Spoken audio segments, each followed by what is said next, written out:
relax, and learn how to be happy.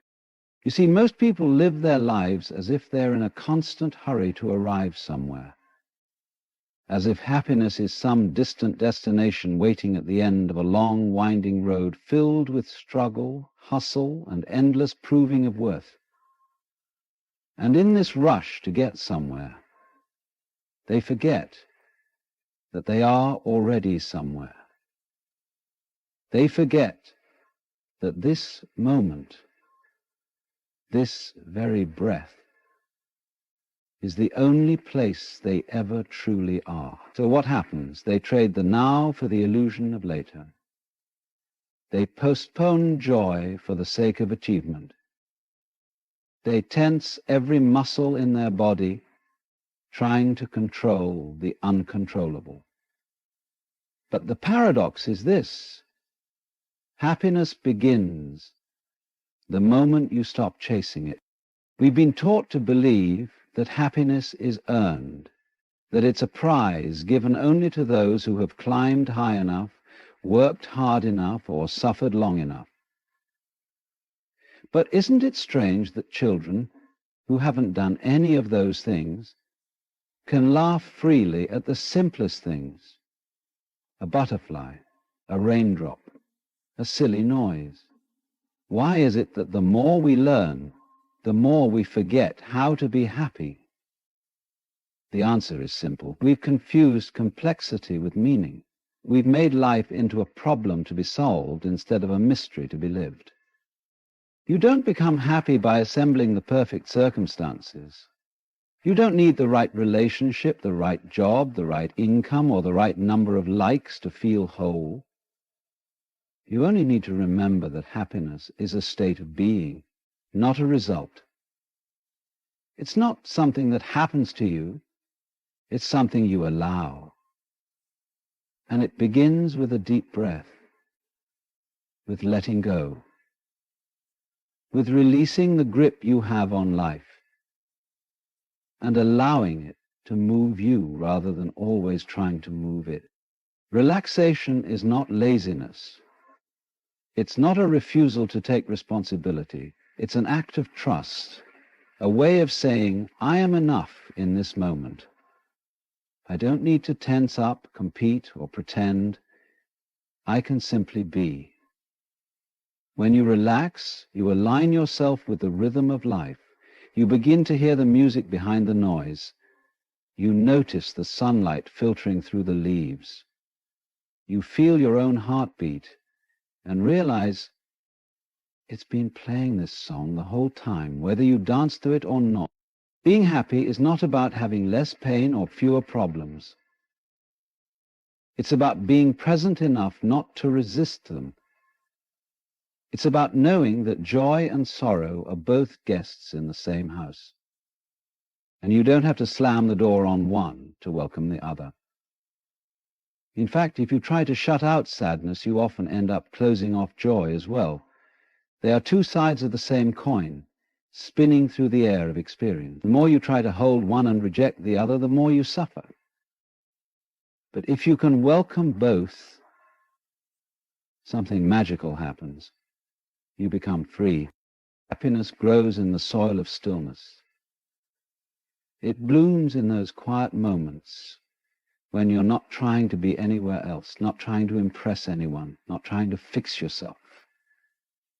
Just being, just breathing, just noticing. You start to realize that the world was never broken. It was your expectations that were. You were never behind. You were always just where you needed to be. And all that was ever required was your willingness to let life in, without armor, without resistance.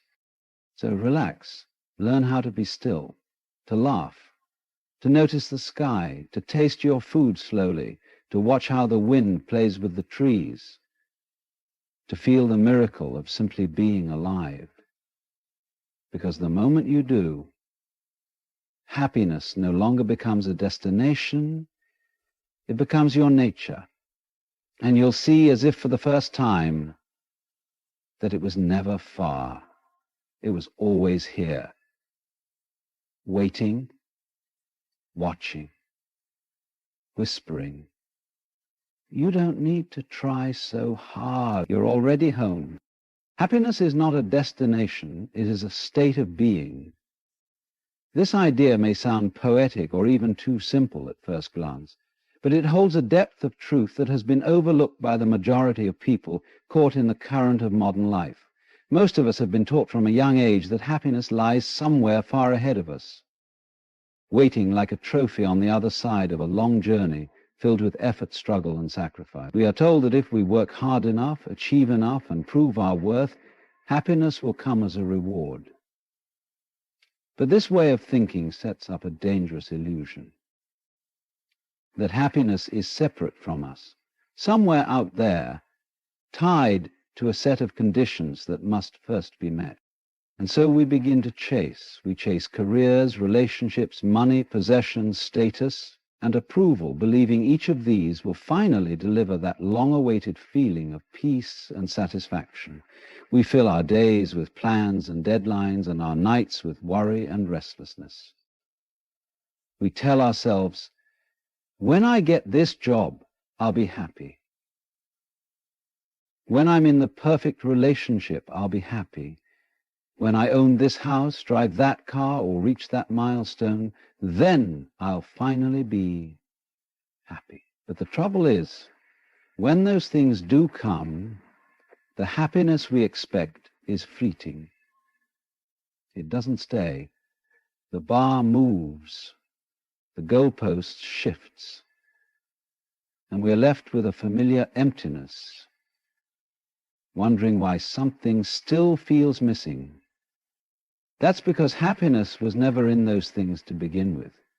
It wasn't hiding in the promotion, the applause, or the applause of others.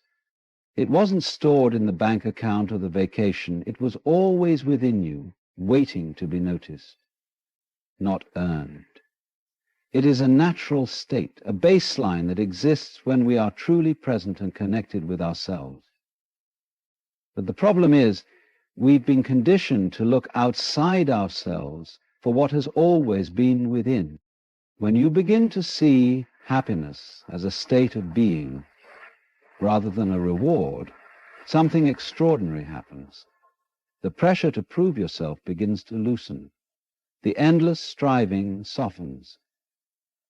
You start to experience life as it is, rather than as a means to an end.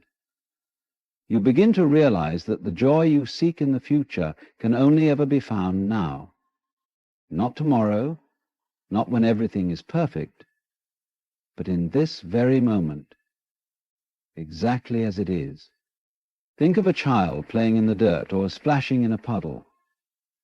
They are not concerned about how they look, what people think, or what they will achieve.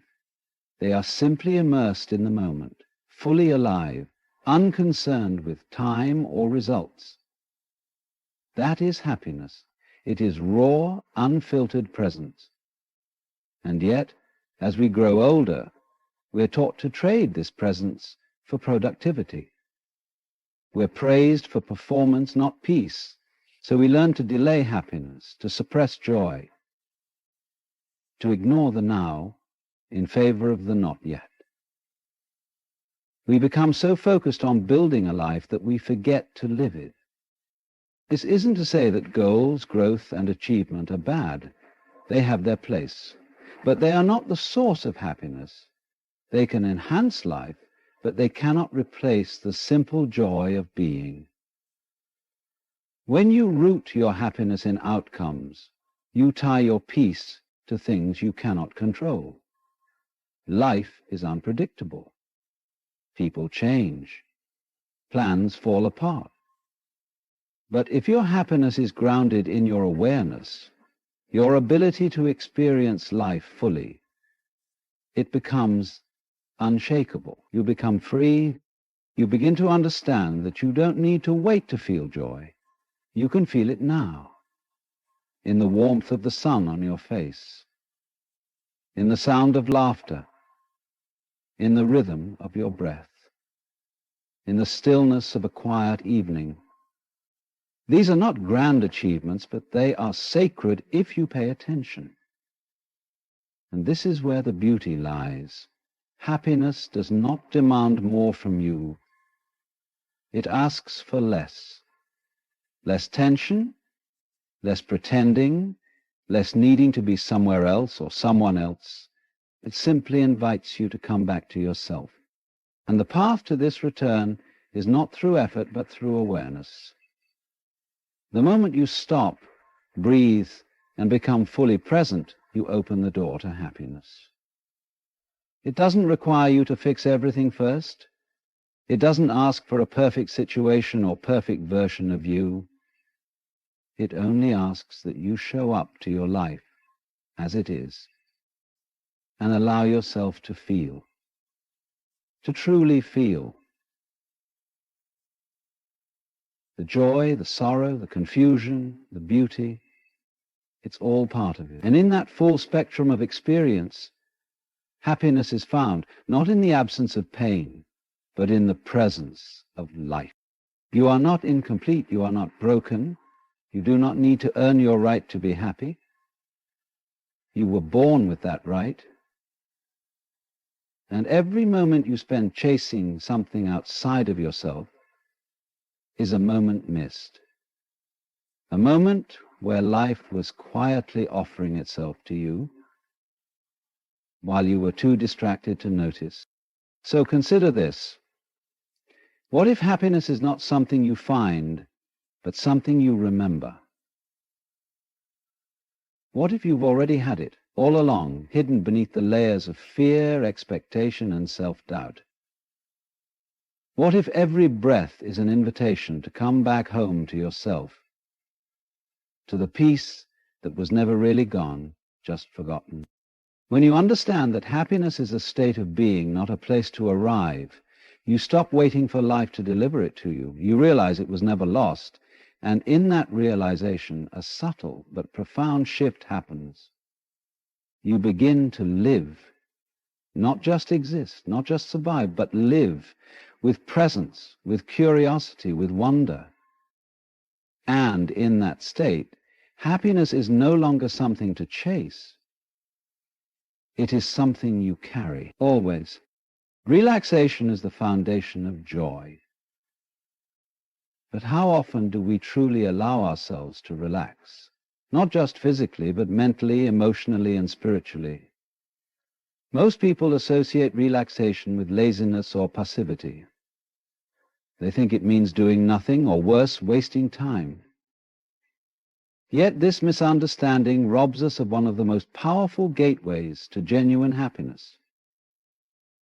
Relaxation is not escape. It is not withdrawal. It is presence without pressure. It is alignment with life rather than resistance to it. And in this alignment, joy is not manufactured. It emerges naturally, like sunlight piercing through the clouds when the storm begins to clear. When you are tense, every experience becomes filtered through effort. You begin to see life as a series of problems to fix, threats to avoid, or mountains to climb.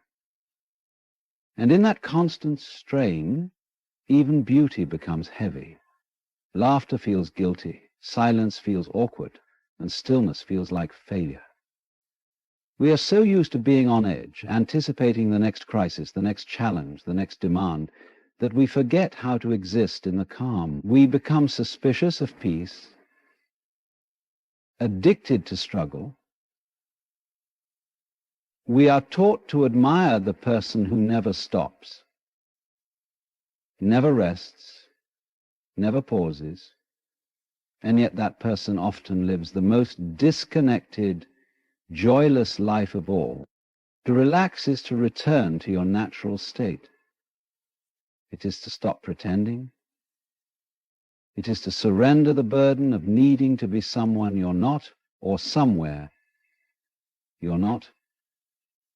It is to let go of the script playing in your head about who you should be and what you should achieve, and to simply be. And from this space of being, joy arises, not as a goal, but as a goal, but as a byproduct of truth. You are no longer performing for the world, or even for yourself. You are simply allowing life to happen through you. Think about nature. A river does not rush frantically to its destination. It flows with ease, bending around rocks, adapting to its environment. It does not fight gravity, it moves with it. The trees do not strain to grow, they stand tall in stillness, rooted in trust.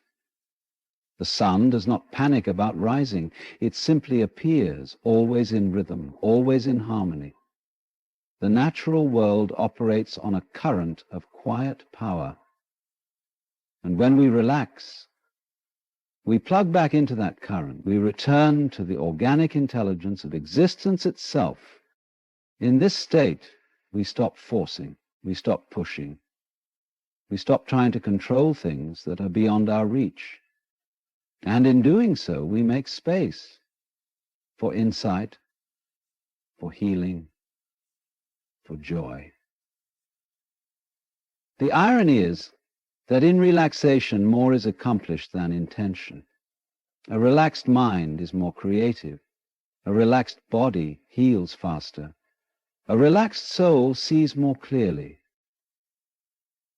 In the absence of inner noise, your intuition has room to speak. Your heart has space to feel.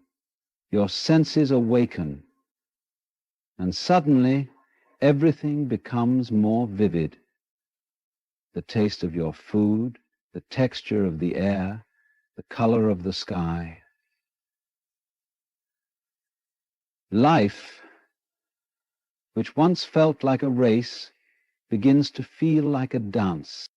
Joy does not require you to fix your life. It simply asks that you soften your grip on it. Most of our suffering doesn't come from what is happening, but from our tight resistance to what is happening. We clench our minds around outcomes. We lock our hearts around expectations. We brace ourselves for disappointment, for loss, for rejection. And in doing so, we tense up against life itself. But when you relax, you release that tension. You say, I don't need to hold everything together. I don't need to know every answer. I can allow things to unfold. I can be with what is. That shift, subtle though it may be, changes everything. It turns survival into serenity. It transforms anxiety into awareness. Because the truth is, joy doesn't scream. It doesn't demand. It whispers. It waits. And you can only hear it when you are still enough to listen. That's why relaxation is not optional, it is essential. Without it, joy has no room to move in.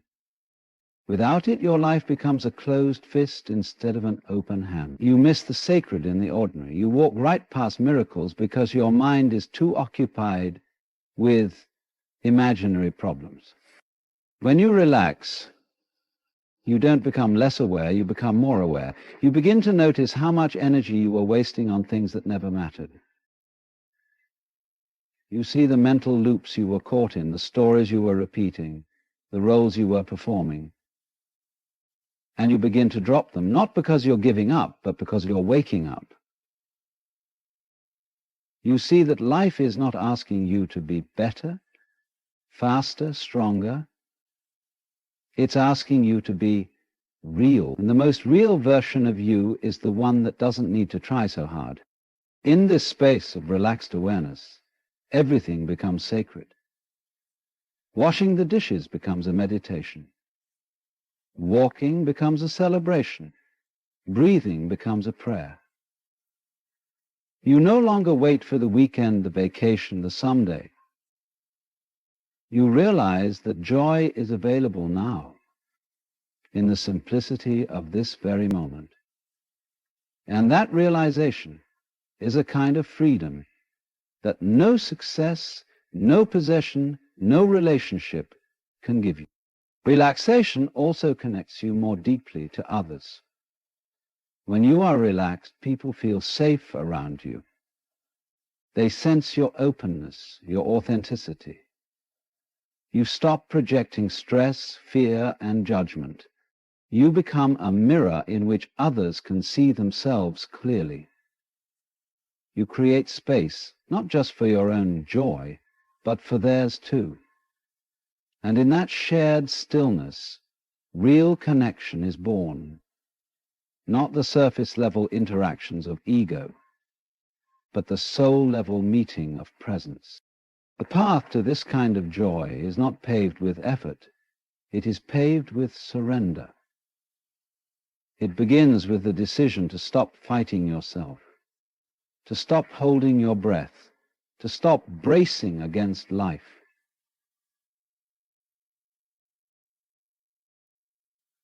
And in that truth, relaxation becomes a sacred act, a return to the original rhythm of your being,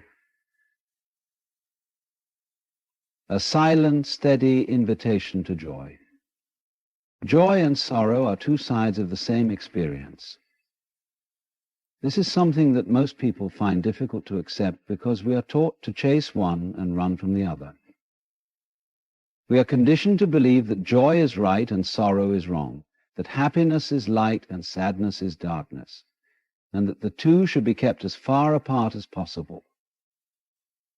But life doesn't operate in those neat divisions. It moves like a wave, with peaks and valleys, crests and troughs, and when you deny one part of the wave, you lose the rhythm of the whole ocean. To live fully is not to cling to joy and resist sorrow. It is to let both pass through you, like wind through an open window, knowing that neither will stay forever, and neither needs to be feared. Most people try to build their happiness by avoiding pain. They structure their days in such a way that discomfort is minimized and pleasure is maximized. They chase comfort, avoid conflict, suppress sadness, and try to keep life clean, safe, predictable. But no matter how hard you try, sorrow still arrives.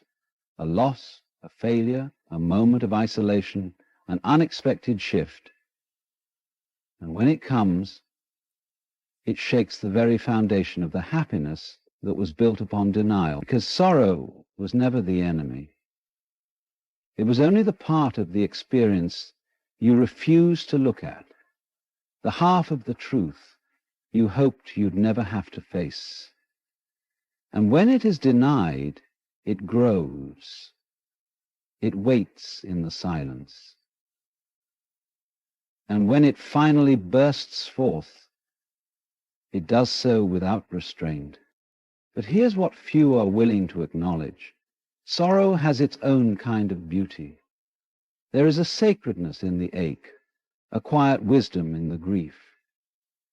It reminds you of your depth, your capacity to feel, to love, to care.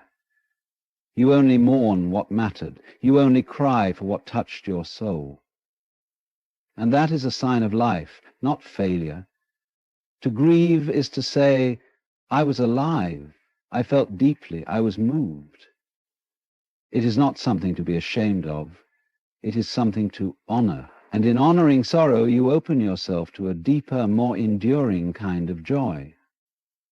Not the fleeting excitement of surface pleasures, but the rooted joy that grows from knowing the full range of life's emotion.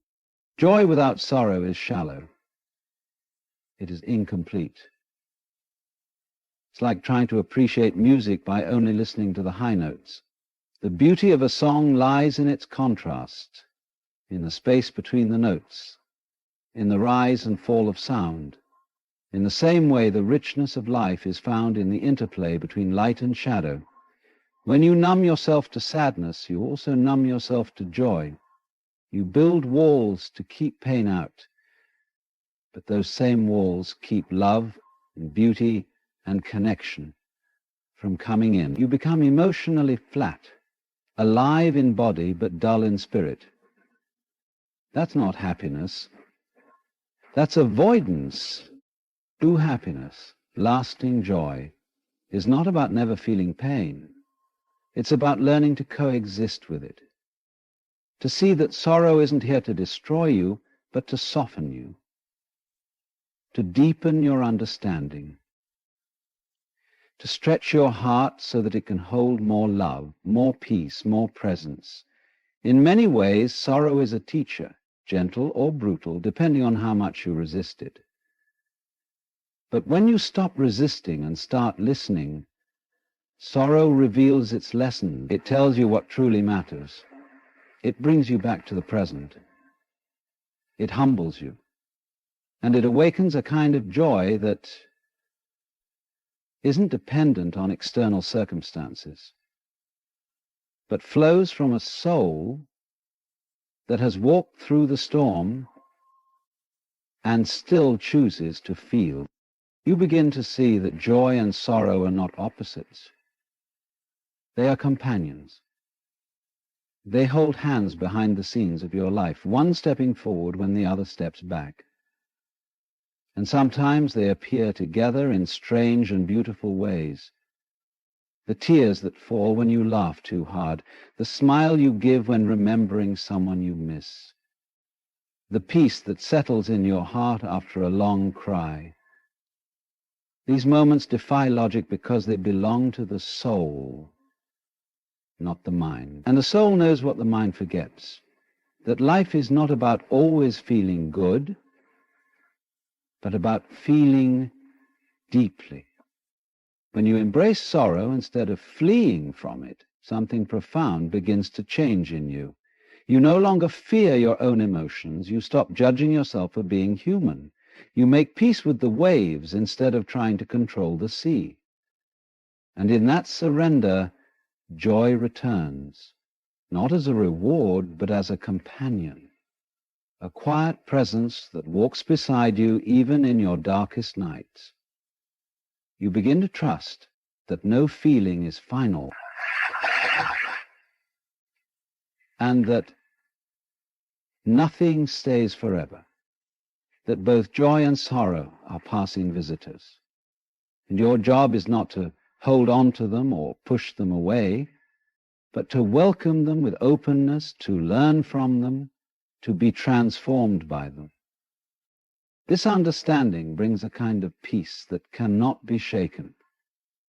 You realize that your worth does not depend on how happy you appear or how perfectly you manage your emotions. You are worthy because you feel, because you care, because you are alive, and in this space, you no longer need to pretend. You don't need to wear a mask of positivity. You don't need to smile when your heart is heavy. You can be real. And that realness is where joy lives. Not in the denial of sorrow, but in the courage to sit with it, breathe with it, and let it move through you without fear. Happiness is not a fragile thing. It doesn't break under the weight of sorrow. In fact, it becomes stronger, more resilient, more honest, because now it is grounded in truth, not fantasy. It's the joy of being fully alive, even when life hurts. The joy of knowing that you are not broken, just beautifully human. And the more you allow yourself to feel it all, the joy, the sorrow, the fear, the wonder, the more whole you become. Not perfect, not always smiling, but whole. And that wholeness is what gives birth to a happiness that doesn't vanish when the storm comes, but stands quietly in the center, whispering, "You are safe, you are enough, you are alive." Stillness reconnects you with your true nature. In the endless noise of modern life, stillness is often overlooked, even feared. People run from it, filling every silence with distraction, every pause with productivity. There's a deep discomfort that arises when we are faced with ourselves. with no external stimulation to lean on, no urgent task to hide behind. Yet stillness is not emptiness. It is not the absence of life. It is the awareness of it. In fact, it is in stillness that life begins to speak in its most profound and subtle ways. When everything else quiets down, what remains is the essence of who you truly are.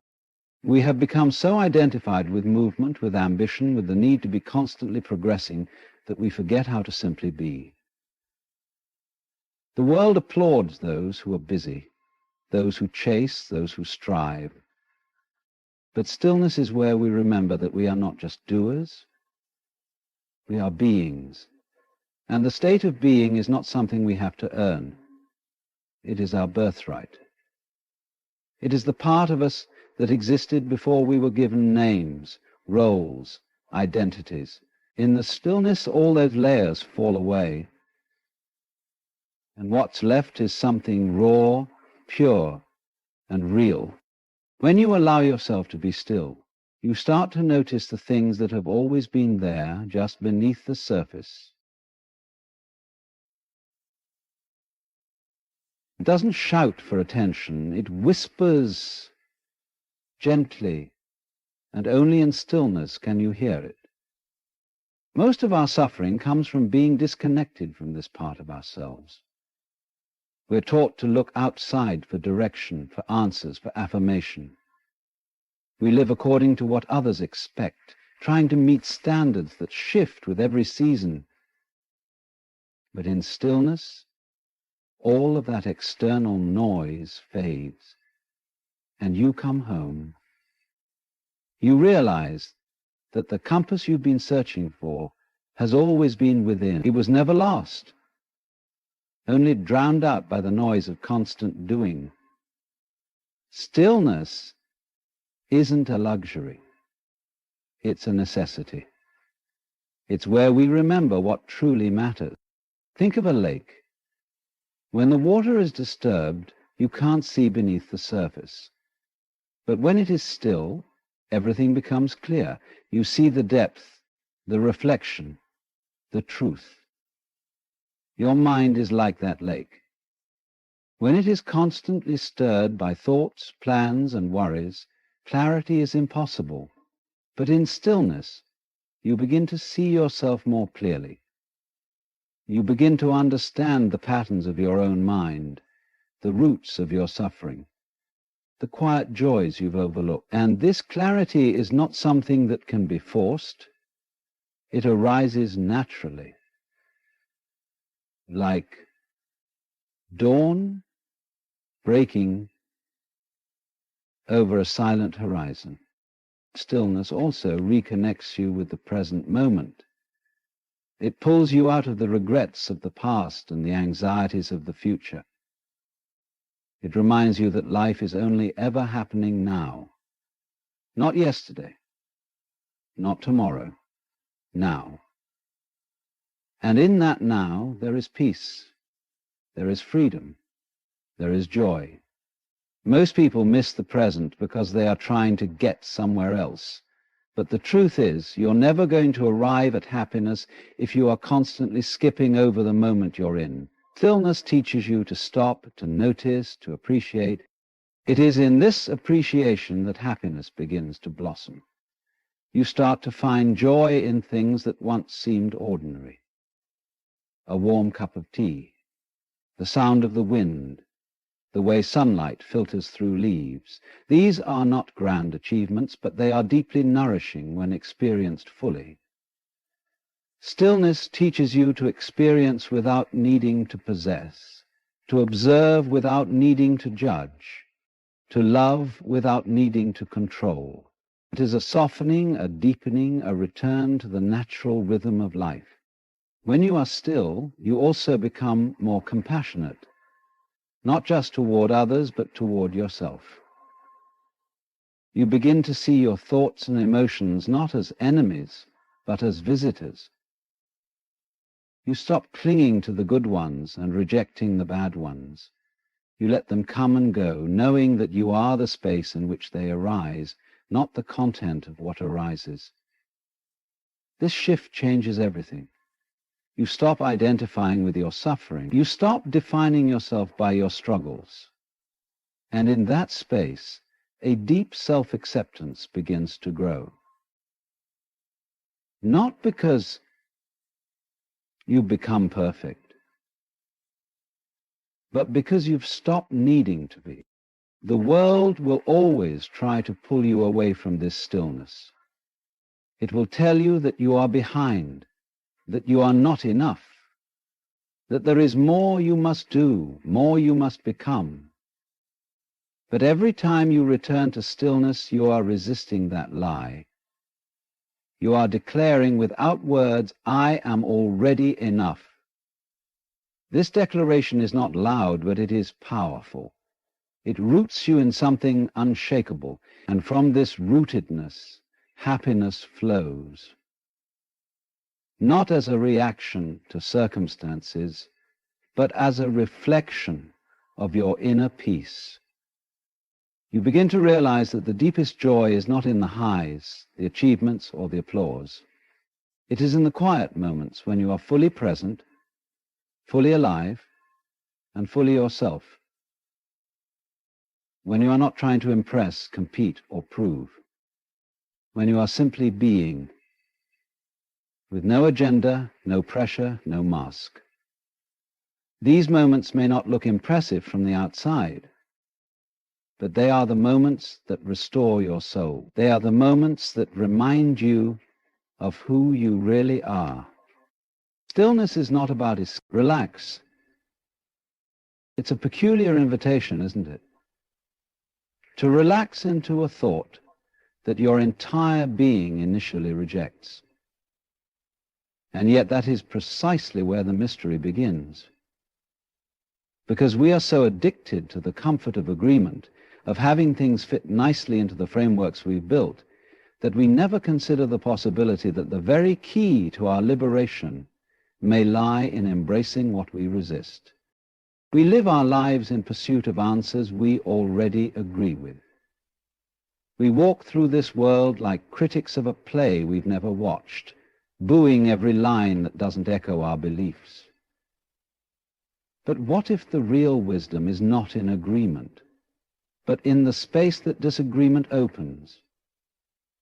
What if refusing to agree isn't resistance at all, but an act of surrender to the unknown? You see, relaxing isn't just sinking into a chair or taking a breath on a beach.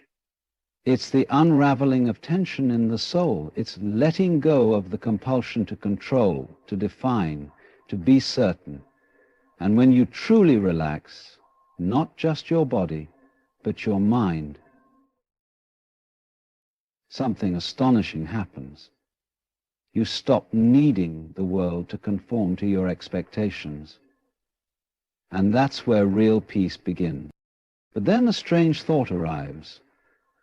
You will never agree to this. And your whole identity stirs in protest, because agreement is safe. Agreement is belonging. Agreement is the warm fire around which we huddle to protect ourselves from the dark forest of mystery and contradiction.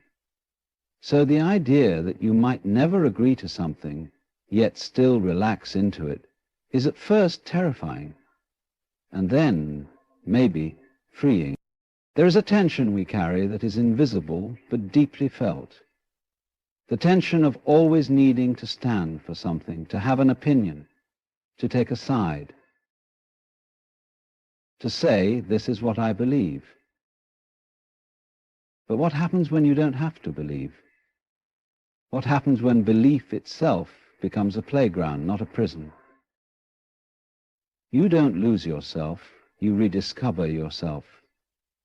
Not as a name, not as a title, not as a belief system, but as a presence, ungraspable and alive. The world is full of people desperately trying to agree, agreeing with ideologies, agreeing with labels, agreeing with who they think they are supposed to be. But this constant agreement is often just a mask for fear, because disagreement feels like death. And yet, ironically, it is only in dying to your fixed positions that something real is born. Now relax. Feel your shoulders loosen, not just physically, but psychically. Imagine what it would feel like to not need agreement. To witness a thought rise like a bird on the horizon and not run after it. Not try to name it, not demand it explain itself, to simply watch. Let it fly, let it vanish, and still be at peace. You may never agree to this. And maybe that's the point. Maybe truth doesn't need your agreement. Maybe it just needs your silence, your stillness, your willingness to sit by the river of your thoughts without needing to fish anything out. Just let it flow. Let it pass. And in that stillness, in that relaxing into the unimaginable, into the unacceptable, into the uncertain, you discover something no agreement can give you. That other people, freedom, fulfillment, that is the utter and absolute and utter immortality. Absolute immortality.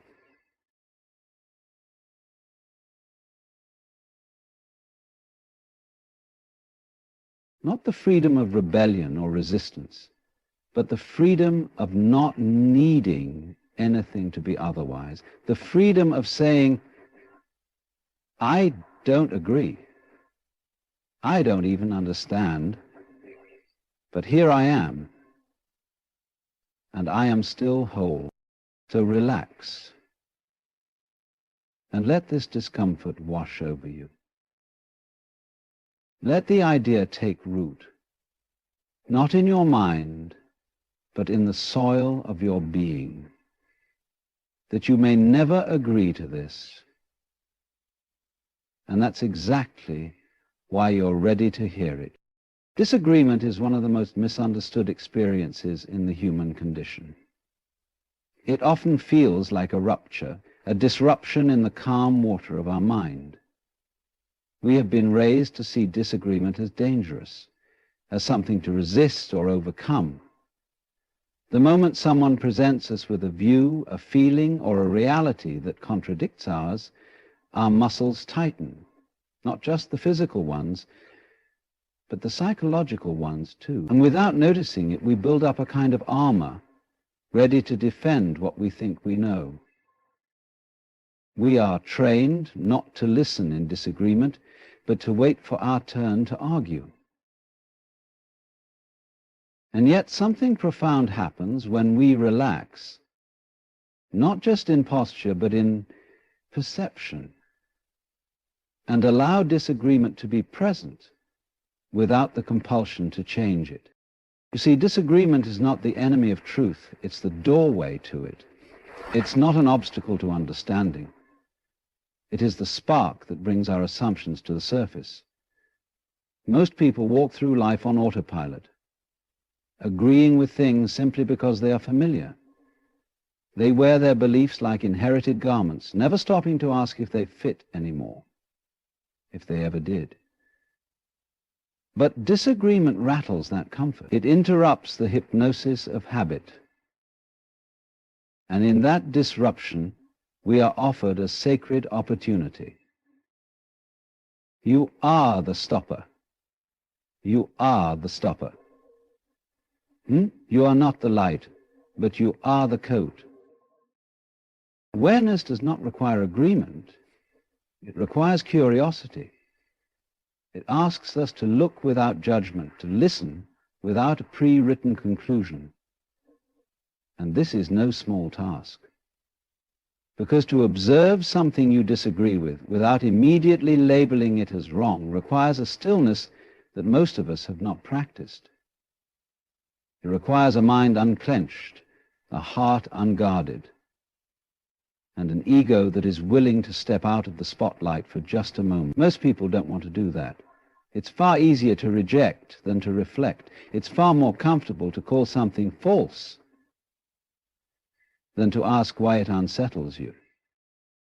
But if you can begin to sit with disagreement as a guest, one that arrives uninvited but offers a different kind of nourishment, you start to notice something strange. You are not weakened by listening. You are not contaminated by perspectives that oppose your own. You are not lessened by understanding the mind of another. In fact, it is in that space of discomfort that the boundaries of your consciousness begin to stretch. You start to see that your truths are not absolute. They are lenses, and lenses, by their very nature, are limited. Disagreement shows us where we are blind, not in an accusatory way, but in a revealing way, like light shining into a room that's been closed off for years. The dust dances in the air, and suddenly you see what's always been there but never noticed. A belief you inherited from someone else, a fear that dressed itself up as a value, a wound pretending to be wisdom. Disagreement doesn't create these shadows. It simply turns your gaze toward them. Think about the last time you truly disagreed with someone. Not just on surface-level matters like taste or preference, but on something that poked at your soul. Did you listen, or did you react? Did you pause to examine why you felt threatened, or did you go to war without reflection? Most people don't recognize that the threat isn't in the idea. It's in what the idea stirs within them.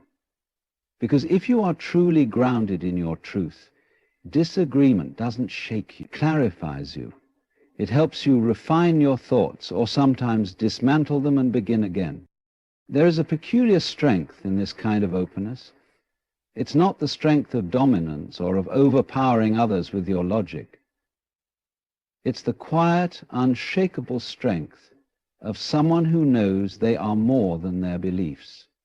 Someone who can step back and say, this too exists, and I will look at it, not because I agree, but because I am unafraid. That kind of strength cannot be taught. It can only be found, usually in the silence that follows discomfort. Now imagine a life where you didn't need to agree to understand, where you could witness the world's chaos and contradictions without needing to impose order upon them. Imagine how much lighter you would feel if you weren't constantly burdened by the need to correct, to convert, to convince. Imagine how much more deeply you could love if love didn't require sameness, if disagreement was not a signal to withdraw, but an invitation to go deeper, not into others, but into yourself. To relax in the face of disagreement is not to surrender to it, but to surrender the illusion that your identity depends on what you agree with. And that is the great misunderstanding. People think they are their beliefs. But you are not your opinions. You are the awareness that holds them. And awareness doesn't take sides. It simply observes. It sees without clinging. It listens without needing to respond. And it learns. Because the moment you stop resisting disagreement, something sacred begins to unfold. You realize that truth is not a fortress to defend, but a garden to explore. That the things which challenge you are not there to hurt you, but to show you where your edges have grown brittle. And those edges, once softened, become doors. Doors to new ways of seeing, of being, of relating. It is not easy. In fact, it may be the hardest thing you ever do, to sit in the presence of something you do not agree with and still remain present. To stay open when everything in you wants to shut down, to breathe even as your thoughts scream. But that is the gateway to freedom. Not freedom from others, but freedom from yourself. From the small self that clings to certainty, to identity, to control. And once you see this, once you taste the spaciousness that disagreement can offer when met with a relaxed mind, you won't want to go back. Because now you'll know that growth doesn't happen in the echo chamber of agreement. It happens in the fire of contradiction. And if you can stand in that fire, not to fight it, but to feel it, you will find something you never expected to find. Peace. A peace that has nothing to do with being right and everything to do with being real. To relax is not merely to rest. It is to release the grip of needing to be right.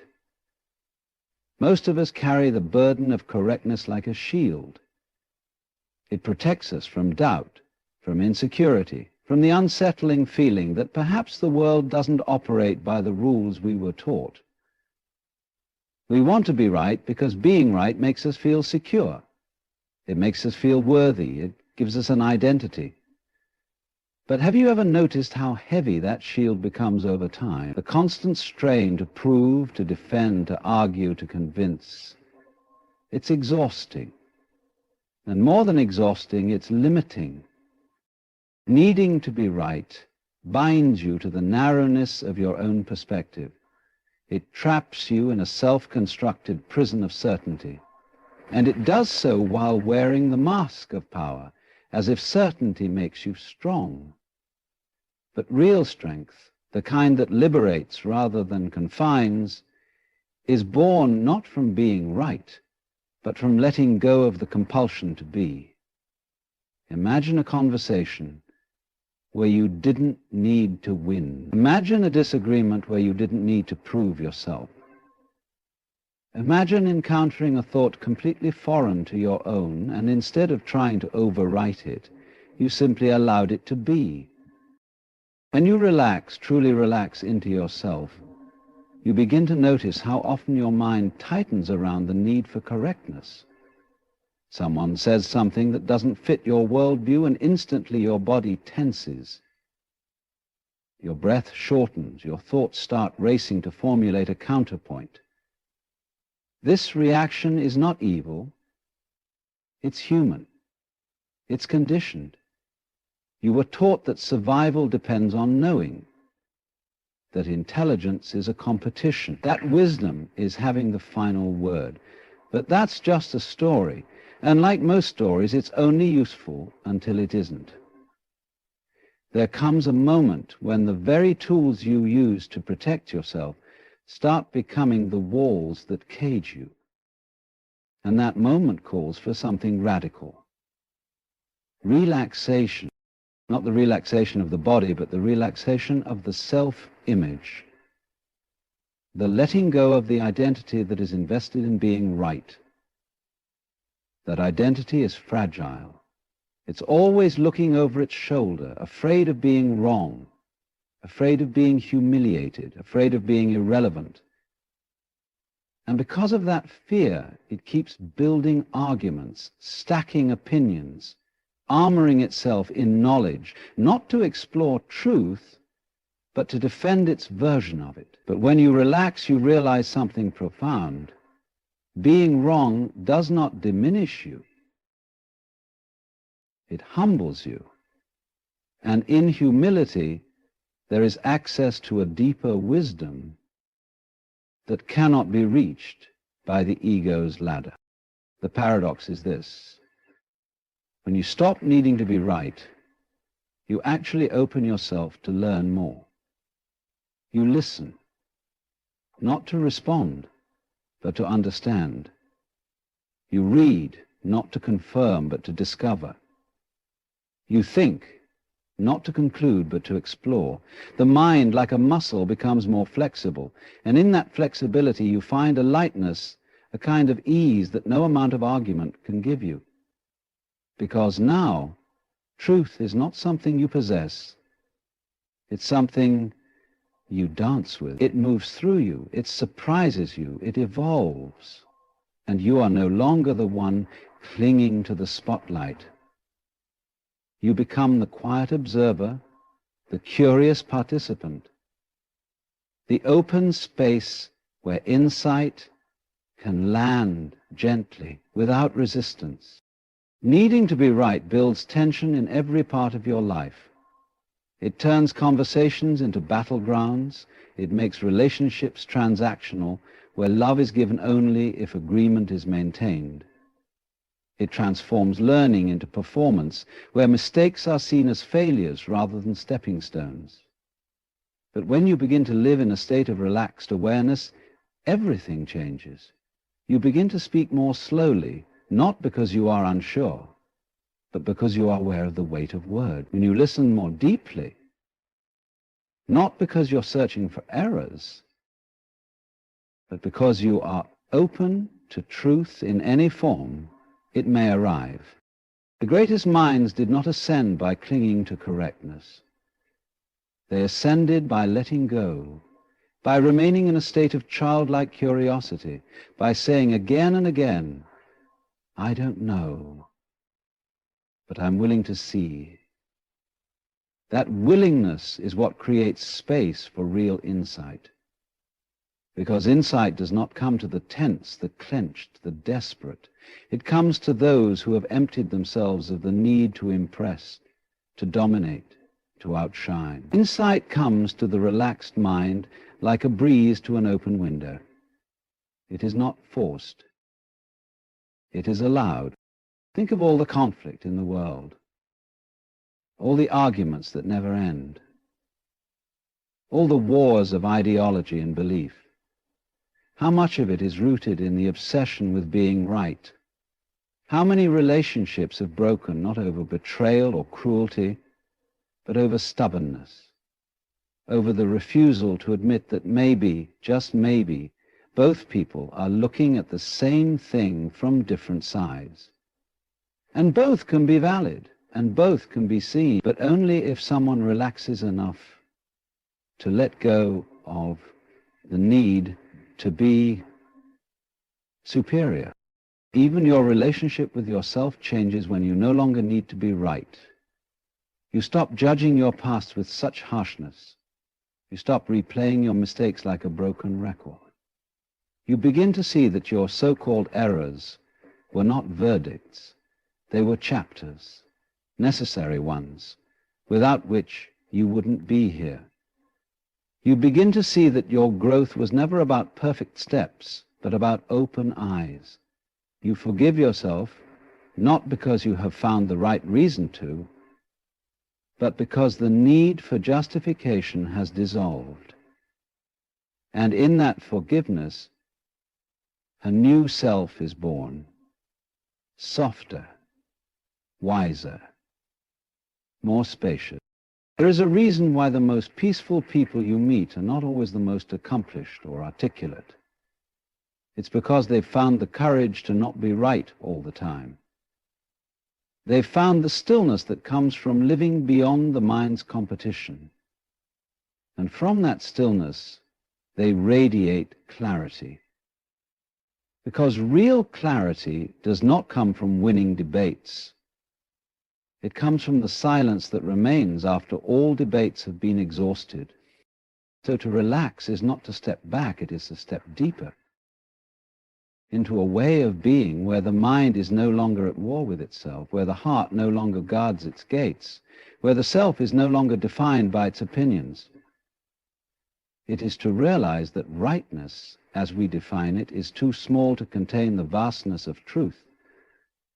And once you taste the spaciousness of not needing to be right, you'll wonder why you ever chased it so hard. You'll see that what you really wanted all along wasn't victory.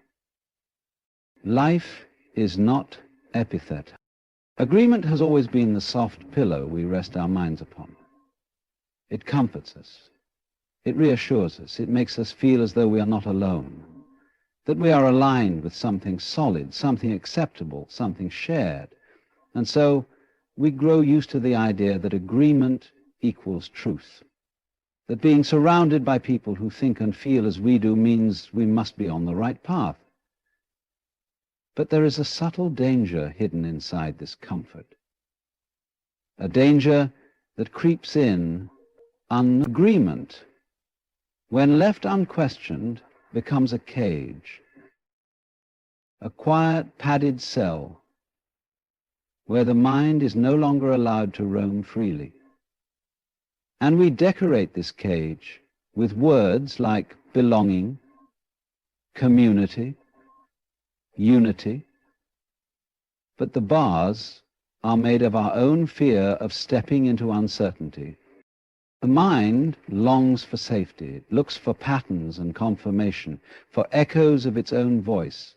That's why we seek agreement, not because we are always interested in what is true, but because we are addicted to the feeling of being right. And when others agree with us, that feeling multiplies. It becomes intoxicating. Agreement turns into a mirror in which we see a version of ourselves that is affirmed, accepted, validated. But mirrors can be misleading. They only show what is already there. They reflect, but they do not reveal. To grow, to truly grow, the mind must be allowed to wander beyond its reflection. It must be willing to step outside the circle of agreement and into the open terrain of uncertainty. That terrain is not hostile. It is honest. It challenges you, not to harm you, but to awaken you. Because in the absence of agreement, you begin to hear yourself, not the self you project, but the self that exists beneath the layers of conditioning, expectation, and cultural noise. And that self is not interested in being comfortable, it is interested in being free. But freedom requires courage. It requires the ability to stand in a room where no one nods with you, where no one claps, where no one echoes your words, and still feel whole. That's hard.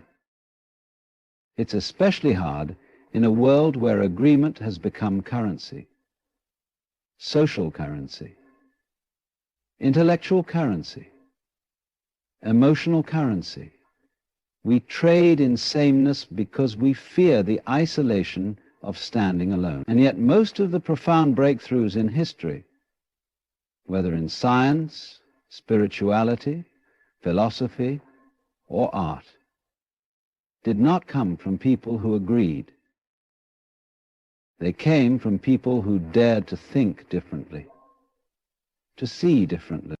You might begin to notice how much of your inner life is shaped by this subtle urge to agree.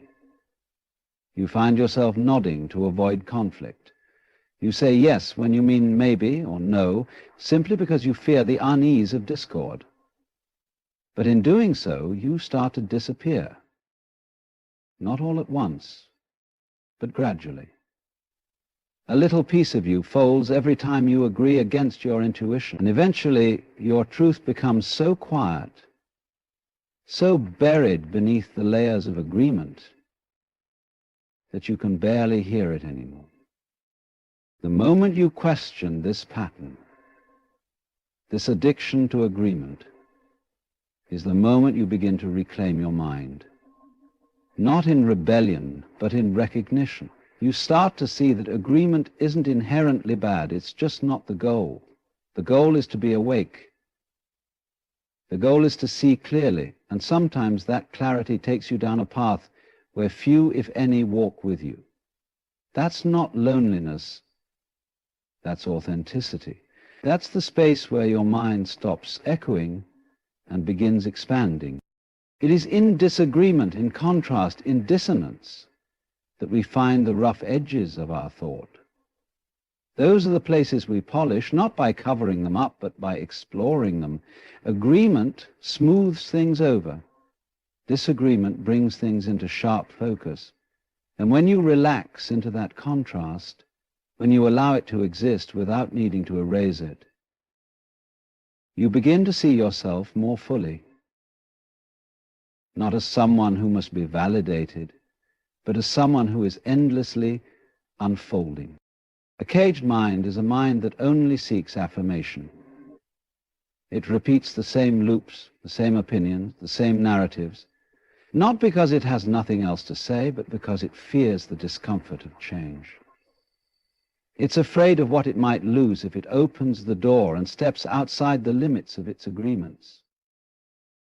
But the truth is, what you lose in comfort, you gain in awareness. What you lose in certainty, you gain in depth. And that trade is always worth it. The hardest part is that agreement often masquerades as love. We think if they agree with me, they love me. And so we tie our self-worth to being agreed with. But love does not require agreement. It requires presence. It requires openness. It requires the willingness to hold space for someone else's truth, even when it contradicts your own. When you free yourself from the belief that agreement equals connection, you make room for something far more powerful, genuine understanding. And that's what a truly free mind desires, not to be agreed with, but to be understood.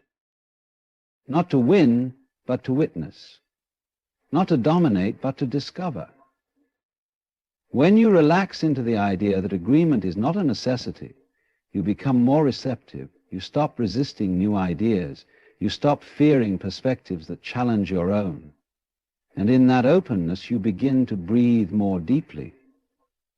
Not just in your lungs, but in your being. You realize that there's a vastness inside you that can hold contradiction, paradox, and complexity without needing to collapse into a single answer.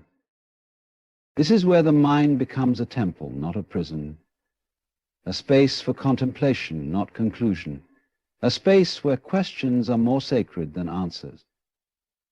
And in that space, agreement becomes irrelevant, not because it's wrong, but because it's no longer the foundation of your peace. Your peace is now rooted in something deeper, the silence that remains when all need for agreement falls away. A silence that listens, a silence that observes, a silence that simply is. Freedom has always been misunderstood. Most people imagine it as the absence of constraints, freedom to move, to speak, to choose. But there is a deeper freedom, one that is rarely spoken of and even less frequently experienced. It is the freedom that comes not from having options, but from releasing the compulsive need to hold on to beliefs. It is not the kind of freedom that shouts from rooftops. It is the kind that whispers in silence, in stillness, in surrender. And it begins when you realize that your beliefs, no matter how noble or carefully constructed, are not you. They are ideas. They are forms. They are stories you've inherited, constructed, or clung to because they once made sense. But they are not your essence. When you tie your identity to a belief, you limit yourself. You become that belief, and anything that challenges it becomes a threat, not just to the idea itself, but to your very sense of self. And so, you defend it, you argue for it, you build walls around it, you surround yourself with others who share it, because that gives you comfort, gives you safety, gives you a sense of belonging. But what it doesn't give you is space. There is no room to breathe when your identity is fused with your ideology. And when the world shifts, and it always does, those beliefs begin to suffocate rather than liberate. The truth is, you were never meant to live inside a belief system. Beliefs are tools, not homes. They are meant to be used and then set down. But we carry them like anchors, dragging them through the terrain of our lives long after they've served their purpose. Why? Because we confuse familiarity with truth. We confuse certainty with wisdom. And we confuse holding on with being strong. But strength is not about holding on. It's about knowing when to let go. Knowing when the belief is no longer helping you see, but blinding you instead. To live without the need for belief does not mean you live without direction. It means your direction arises not from what you've memorized, but from what you are willing to feel, explore, and experience in each moment. A belief tells you how things should be, but life is not interested in your shoulds. Life flows according to its own rhythm, its own intelligence. And the more tightly you grip your beliefs, you miss the nuance, you miss the shift, you miss the moment, because you are too busy comparing it to a concept in your head. A mind that is free is not empty, it is alive. It doesn't discard beliefs altogether, but it holds them lightly, like a bird resting in your hand. It can stay, or it can fly. You do not squeeze it, you do not cage it, because the moment you do, it loses its beauty. That is how we must treat our thoughts, our worldviews, our philosophies. We let them rest. We observe them. We learn from them. Because the moment you say, "This is what I believe and I will never change," you've already stopped listening. You've already closed the door. Real freedom is found in that space before belief, in the openness that allows something new to arise. It is the willingness to stand in mystery without flinching, to say, "I don't know," and feel no shame, to say, "maybe," and not rush to make it definite. The ego wants sharp edges, clear labels, permanent answers, but the soul is more like water. It moves, it adapts, it finds its way not by force, but by flow. And belief, when held too tightly, becomes a dam that blocks the natural movement of your soul. When you begin to experience life beyond belief, something extraordinary happens. You start to see things as they are, not as you were told they are. You listen differently, you observe differently. You begin to recognize the subtle layers of reality that were once drowned out by your internal commentary. Because belief often acts as a filter. It colors everything you see. And while that can provide structure, it can also distort. To remove the filter is not to become lost, it is to become honest. It is to meet the world not with preconceived notions, but with presence. And that presence becomes your compass. You begin to trust what you feel more than what you were taught, not in a reactive way, not in rebellion, but in deep, grounded awareness. You begin to notice when a thought brings contraction or expansion. You begin to sense when something aligns not just with your mind, but with your whole being. And that alignment cannot be written into a doctrine. It cannot be captured in a creed. It must be lived.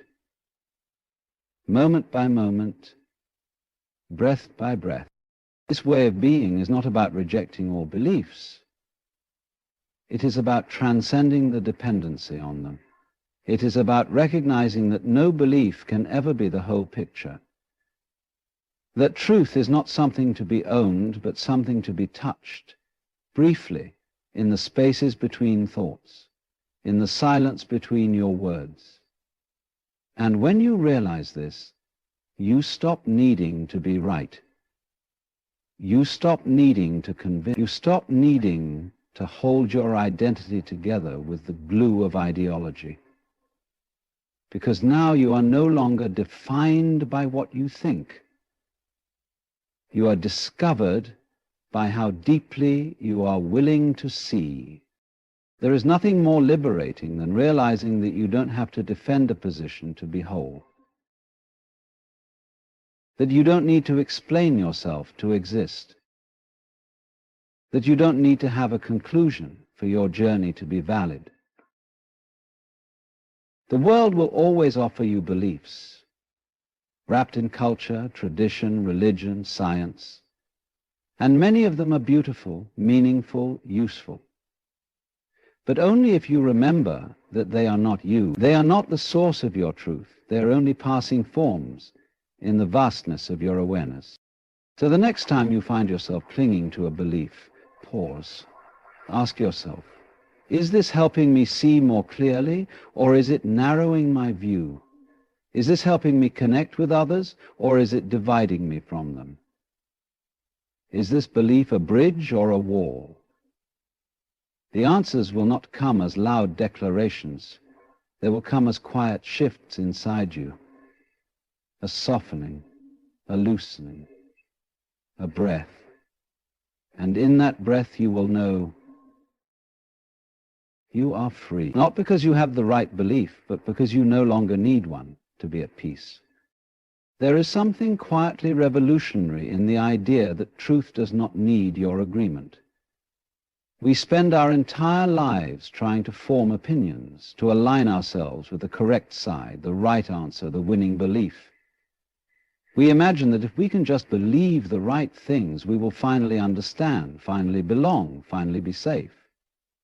But truth is not waiting for your validation. It does not shift or diminish because you disagree with it. Truth is not difficult to live because you disagree with it. It does not require your approval to be real. And in that realization, something strange happens inside you, something unsettling at first and then liberating. You begin to see that truth is not a thing you possess.